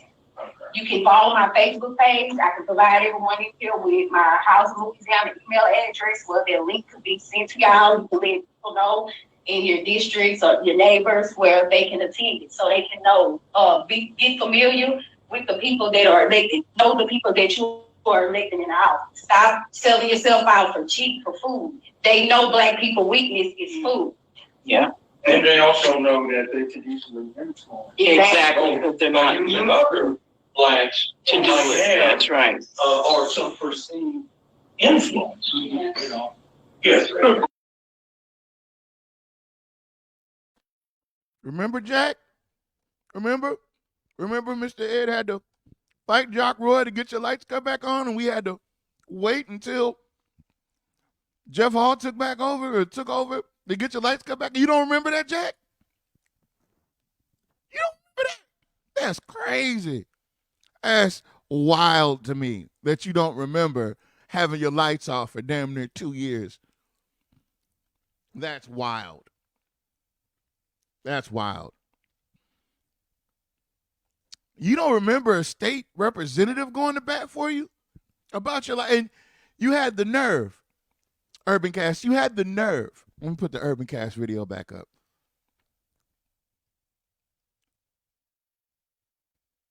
this it? Yeah, that's it. You had the nerve, Urban Cast. You had the nerve to bring up, and see, the thing is, the statement that you brought up, not only am I an expert in, I was one of the people featured on KLAB that spoke out about it on TV. My good friend Kenya Slaughter spoke on it on 2 different networks. So what you brought up was moot. Moot. Because it passed. It passed in Alexandria. But you and your emotional femininity, you had to bring up something that was of no consequence because you felt slighted. And we can go back to when Reddick said, oh, I'm in my feelings. It's a group of y'all that are overly emotional running around playing politics with people's communities. He said he didn't remember it like that. You show right, Miss Linda.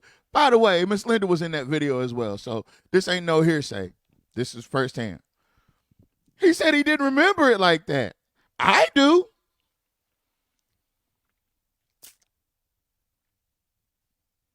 So what are we dealing with? We're dealing with black folks that are mad at other black folks that are willing to sell out other black folks.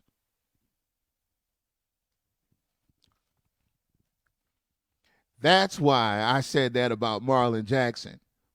Marlon hated Michael because Michael was so famous. He hated Janet because Janet went so hard. Hell, he even hated Tito. So what did he do? He got on stage and he did this for 30 minutes straight. And what did we do? We looked like, what the fuck is it? What is this guy on? What is this guy on? Why is the cocaine that good?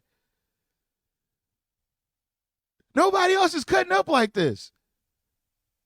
It's just Urban Cast. And the black community is just, we're like, okay, all right. This is the only move they know. Okay, well, are we just gonna be like, okay, cool, this is a cool move. Let's let them do it, you know? And this is what we've essentially been doing. Letting Urban Cast be Urban Cast. But after the news that I received today, and now with a clearer mind of thinking and a lot of hindsight, I do realize that Urban Cast was always an extension of the local Republican Party. They don't prevent crimes. They don't participate in the prevention of crimes. They're always there when crimes happen, though. They're always there to paint the narrative of what the crime actually was.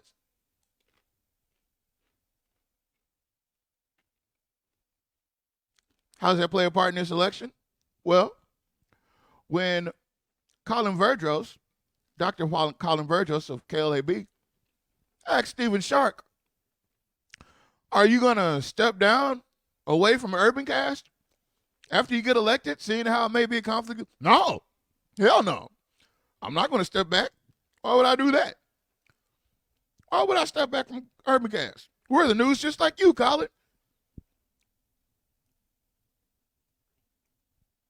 And I know Colin felt disrespected because I know he didn't go to journalism school just to be compared to a guy named Uncle Willie that smokes meat.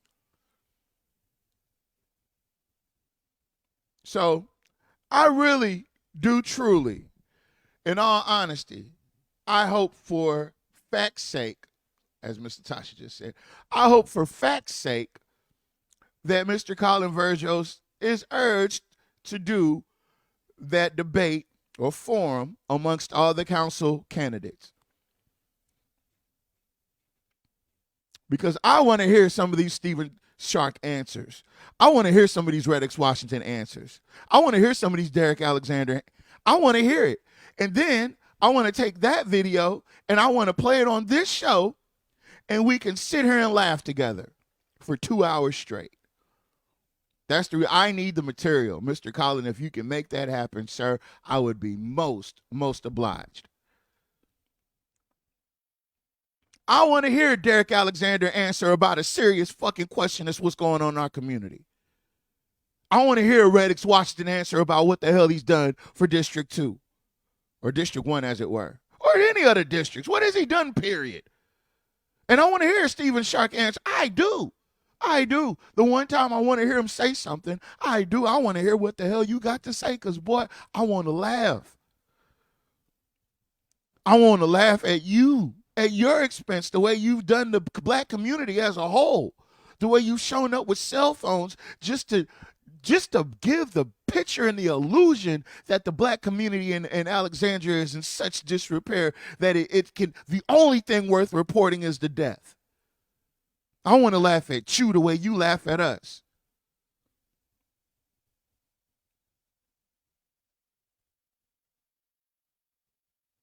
That's all I really have to say.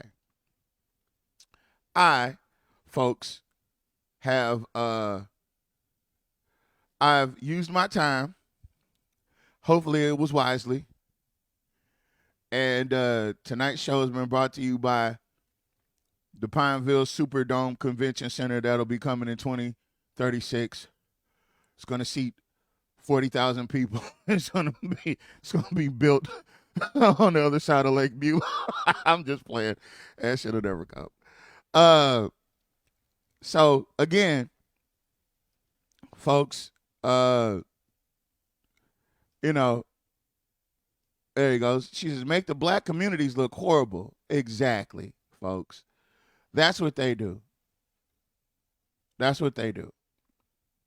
So, I hope I've used my time wisely. I hope you guys get a chance to go and review whatever you didn't understand. I hope you come back to either tomorrow's show, Can We Be Frank, or if you come back on Friday's show, Tuesday, Wednesday, Thursday. Come back Thursday's show and ask questions.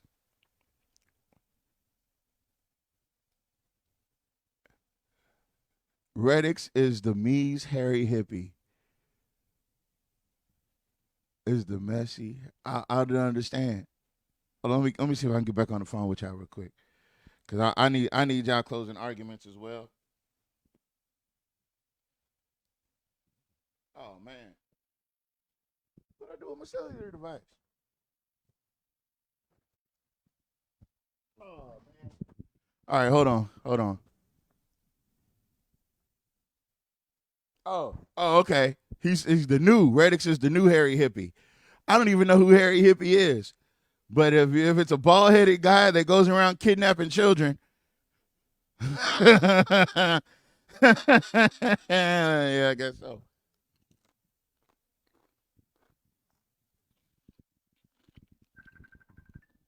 Oh, it's in my pocket.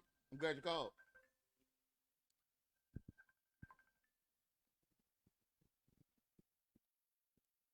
Okay, there we go. All right. Okay. I meant to say, Reddix is the new Harry Hippie. Okay. Who the hell is Harry Hippie? You never heard that song by Bobby Womack?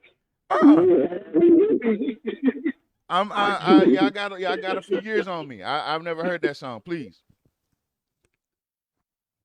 You never heard Harry Hippie? No. He always begging and stuff like that.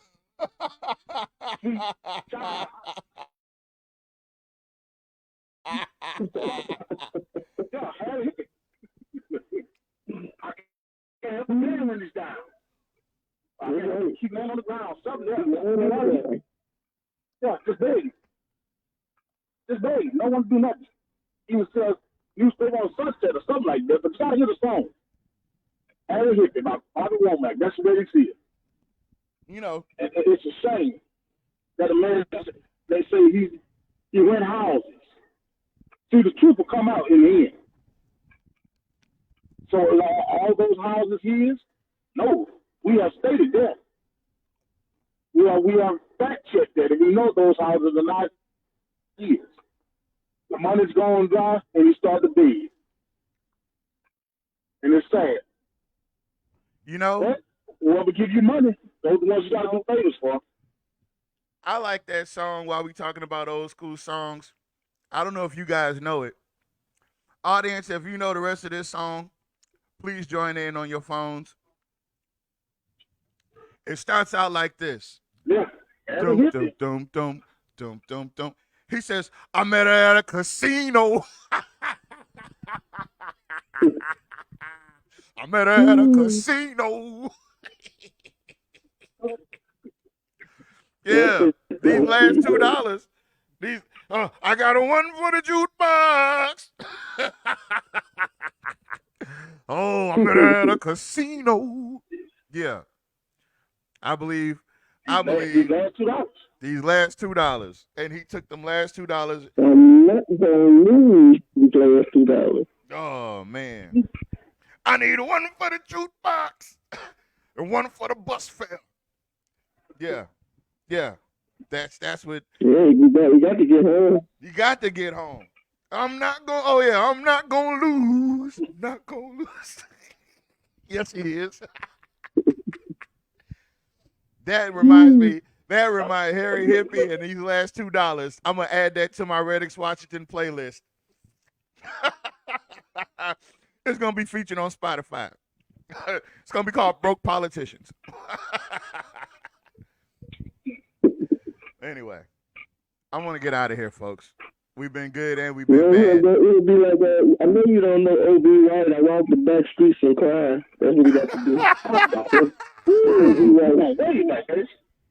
I had to go way back for that because I don't remember about that. What's it called? Walk the back street. Gotta walk the back streets and cry. I walk the back streets and cry. Oh, just that image is a sad, sad image. That's a sad image. Oh man, I walk the back streets and cry. Is he alone? Yeah. Oh man, I got a guilty thing to admit to real quick.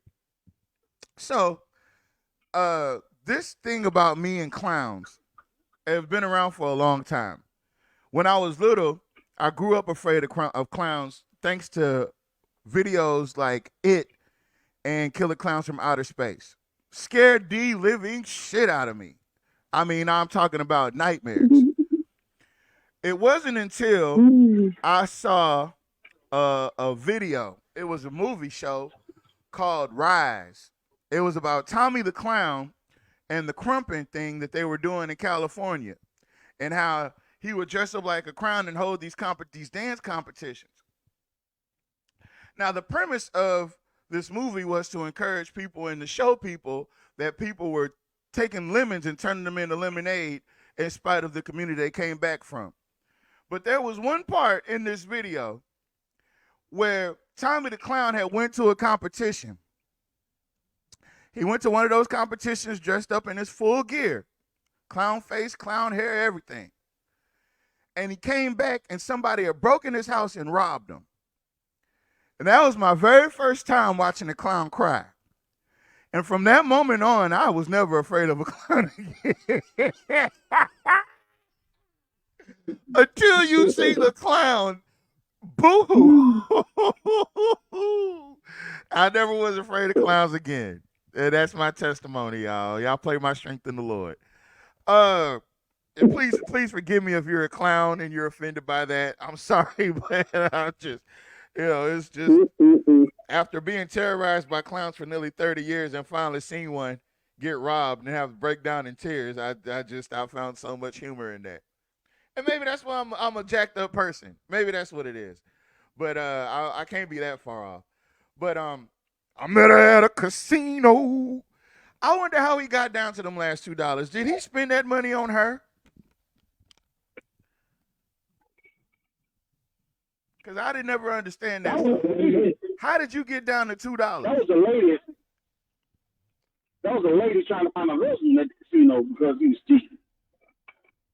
No. Yeah, he was. Yeah, there was a man saying the phone, but the lady said she wouldn't be here if my husband didn't treat me right. Oh. Yeah, that was she lost all her money. Yeah, she lost all her money. But she wasn't gonna lose the last $2. Yeah. Man, $2 ain't gonna get you shit. $2 ain't gonna get you. That was back then. I hope it was back then. Oh. Yeah, you can give one for the jukebox and one for getting the car. I got a one for the jukebox. I met her at a casino. I was singing that all my, oh man, like I actually went through it. I sung that with all my heart. Oh, I met her at a casino.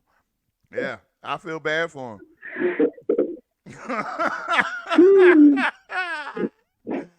Oh, I've been trying to get out. Okay. Well, for real, y'all. We getting out of here. Thank you guys for joining us. This has been another episode of what's his name? Oh yeah, send all complaints to 625. We're gonna change it to send all complaints to Marcotte's old job. We're gonna call it that. And then the next episode will be called I Met Her at a Casino. That's gonna be the next episode. But thank you guys for joining us on Send All Complaints to 625 Murray Street. This episode has been called How to Build a Table and Sell It. And we hope to see you guys on Thursday for Thursday's show. And join Miss Salita McCall tomorrow on the Caleb B. Frank show. Don't know what they're going to talk about, but it's probably going to be good. You know what I mean? So that's it. That's all. Join us tomorrow and the next day and the next day, since we're on 5 days a week now. So have a good one.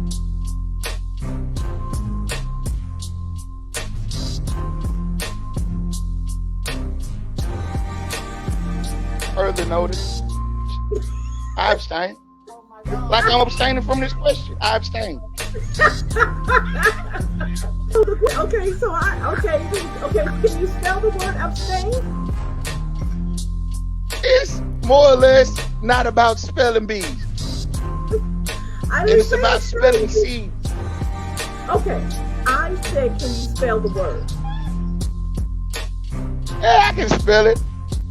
Will I spell it? No. I'm Black History. I don't spell stuff.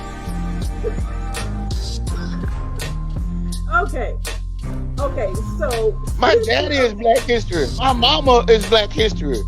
My two young sons are Black History. The man that taught me how to put my lips on a tuba, he Black History too. And my white uncle, he's Black History too. We don't do no spelling. Okay. Okay, so what school did you graduate from? Oh. Hey, B.O. Hey, dog, she trying to be funny talking about what school. Ma'am, I went to the school of the streets.